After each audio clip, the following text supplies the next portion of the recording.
The schools for the boys and girls made a big change in the lives of most Indians. We were taught a different way of life. We were also taught a different language. I believe the hardest things for us to become accustomed to was being separated from our parents and being confined to a limited space. The whole outdoors had been our playground, and the rising and setting of the sun controlled our activity. Boarding schools were good for us. We were placed in the care of teachers from different parts of this country and some from across the ocean. The Irish sisters were my favorites. The two older boys were sent to Chilocco Indian boarding school. Joe, the younger, knew only the word yes in English. The matron, wanting to find out about a fight among the boys, asked Joe, "Did you fight?" Joe said, "Yes," his one word. He got a whipping with the boys who were guilty. Later on, an older boy who understood both languages explained to Joe what had happened. Joe was careful with his answers after that and learned his English fast. During vacations, we girls fished and hunted small game with our father and brothers.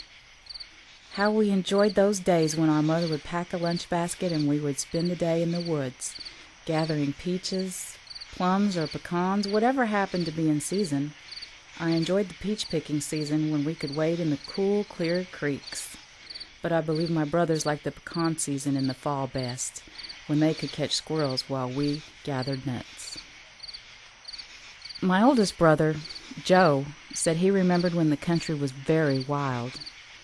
Deer, turkey, quail, squirrel could be seen near the house.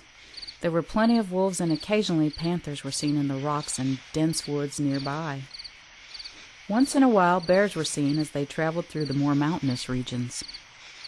Wild hogs could be butchered, and no one claimed them. It was always hard to adjust ourselves to schoolwork after vacations. We enjoyed the freedom from school without the customs of the white man being imposed as they are upon children today. The Sacred Heart Abbey had a good assemblage of musicians in their early days. It was always a treat to the pupils and their parents to hear the monks play.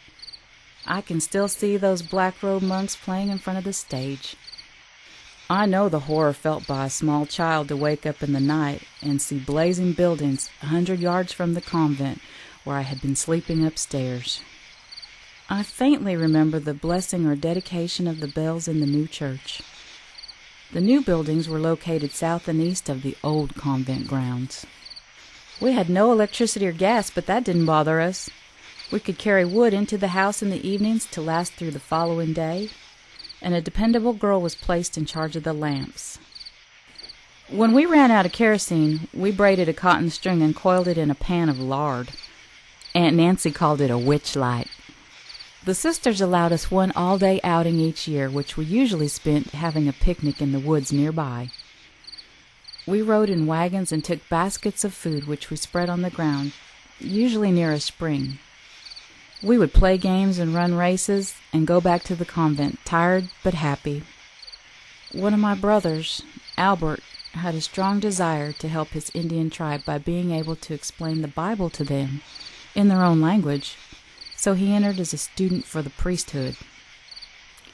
By the time he was ordained, there were few members who didn't understand the English language. After he completed his studies here at Sacred Heart, he went to Rome and studied for almost 3 years. My brothers Al and Tom served in World War I. An older brother, Steve, was in the regular army at that time.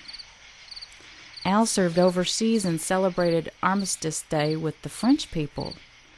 Tom served in World Wars I and II. My father, Stephen Negahnquet, was a member of the Council for Defense during World War I.